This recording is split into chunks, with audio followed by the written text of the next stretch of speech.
ये कहानी है राजीव की, एक ऐसे आदमी की जो अपने संघर्षों और मेहनत से एक सफल जीवन की ओर बढ़ा। राजीव का जन्म एक छोटे से गांव में हुआ था, जहां सुविधाओं की कमी थी। उसके पिता एक किसान थे और मां घर का काम संभालती थीं।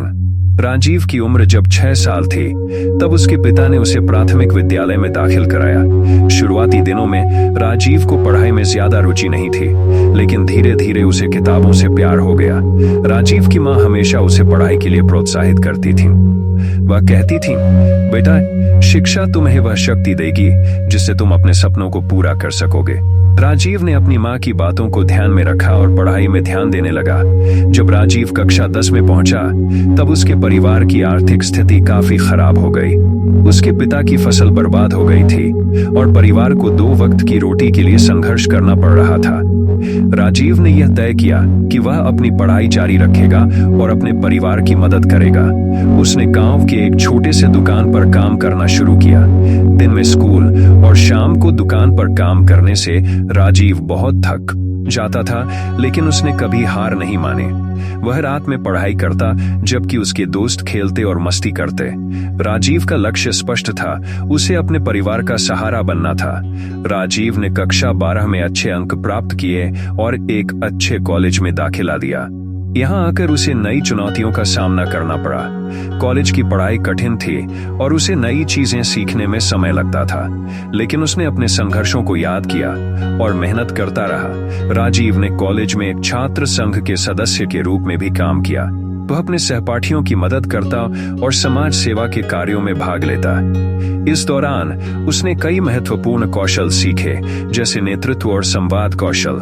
कॉलेज के बाद राजीव ने एक मल्टीनेशनल कंपनी में नौकरी के लिए आवेदन किया। उसने अपनी मेहनत और दृढ़ता के बल पर एक अच्छी नौकरी प्राप्त की। पहले कुछ महीने कठिन थे, क्योंकि उसे नए माहौल में ढलना था, लेकिन राजीव ने अपने काम में उत्कृष्टता दिखाई और जल्दी ही सभी का विश्वास जीत लिया। राजीव ने अपने काम में न केवल मेहनत की, बल्कि अपने सहयोगियों के साथ अच्छे संबंध भी बनाए। उसकी ईमानदारी और समर्पण ने उसे जल्दी ही प्रमोशन दिलाया।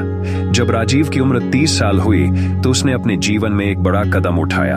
उसने अपने दोस्तों के साथ एक स्टार्टअप शुरू करने का फैसला किया।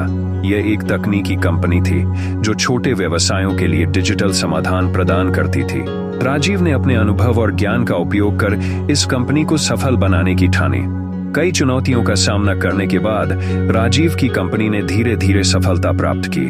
उन्होंने अपने काम को विस्तार देना शुरू किया और जल्द ही उनकी कंपनी ने बाजार में एक मजबूत स्थान बना लिया। राजीव की सफलता केवल उसके व्यक्तिगत लाभ के लिए नहीं थी, उसने अपने गांव और समाज के प्रति अपनी जिम्मेदारियों को भी समझा। उसने शिक्षा के क्षेत्र में काम करने का निर्णय लिया। उसने गांव में एक स्कूल खोला, जहां गरीब बच्चों को मुफ्त शिक्षा दी जाती थी। राजीव ने यह सुनिश्चित किया कि गांव के सभी बच्चे, चाहे उनकी आर्थिक स्थिति कैसी भी हो, शिक्षा प्राप्त कर सकें। उसका मानना था कि शिक्षा ही एकमात्र रास्ता है जो लोगों को आगे बढ़ने में मदद कर सकता है। राजीव की जिंदगी में कामयाबी के साथ साथ परिवार भी बहुत महत्वपूर्ण था। उसने अपनी पत्नी सुमिता से विवाह किया, जो उसकी सबसे बड़ी समर्थक थीं। सुमिता भी एक शिक्षिका थीं और उन्होंने राजीव के सपनों को पूरा करने में उसकी मदद की। राजीव ने अपने काम और परिवार के बीच संतुलन बनाए रखने की कोशिश की। वह अपने बच्चों के साथ समय बिताने के लिए हमेशा प्रयासरत रहते थे। उनका मानना था कि परिवार का समर्थन ही किसी भी व्यक्ति की सफलता का आधार होता है। राजीव की कहानी हमें यह सिखाती है कि मेहनत, दृढ़ता और समाज सेवा से हम अपनी जिंदगी में कुछ भी हासिल कर सकते हैं।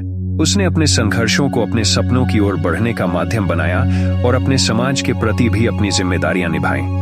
राजीव अब एक सफल बिजनेसमैन, एक प्रिय पति और एक जिम्मेदार नागरिक है। उसकी कहानी न केवल उसकी व्यक्तिगत सफलता की कहानी है, बल्कि यह उस प्रेरणा की कहानी है जो हर किसी को अपने सपनों को पूरा करने के लिए प्रेरित कर सकती है। राजीव की कहानी यह दर्शाती है कि अगर हम अपने लक्ष्य के प्रति समर्पित हैं और मेहनत करते हैं, तो कोई भी बाधा हमें रोक नहीं सकती। हर व्यक्ति में सफलता पाने की क्षमता होती है, बस जरूरत है तो उसे पहचानने और उस दिशा में आगे बढ़ने की। राजीव की कहानी हमें यह बताती है कि मुश्किल समय में भी हमें कभी हार नहीं माननी चाहिए। संघर्ष ही हमारी पहचान बनाते हैं और हमें मजबूत बनाते हैं। राजीव आज भी अपने गांव के बच्चों के लिए प्रेरणा का स्रोत है और वह हमेशा कहता है, सपने वो नहीं जो हम सोते समय देखते हैं, सपने वो हैं जो हमें सोने नहीं देते। इस तरह राजीव ने न केवल अपनी जिंदगी को सफल बनाया, बल्कि दूसरों के जीवन में भी एक सकारात्मक बदलाव लाया। उसकी कहानी हर उस व्यक्ति के लिए प्रेरणा है जो अपने सपनों को पूरा करना चाहता है। दोस्तों, मुझे उम्मीद है कि आपको मेरी ये प्रेरणादायक कहानी आपके जीवन में सफल बनाने में काम आएगी। दोस्तों, ऐसी प्रेरणादायक कहानी सुनने के लिए आप हमारी चैनल को लाइक कीजिए, सब्सक्राइब कीजिए और शेयर कीजिए।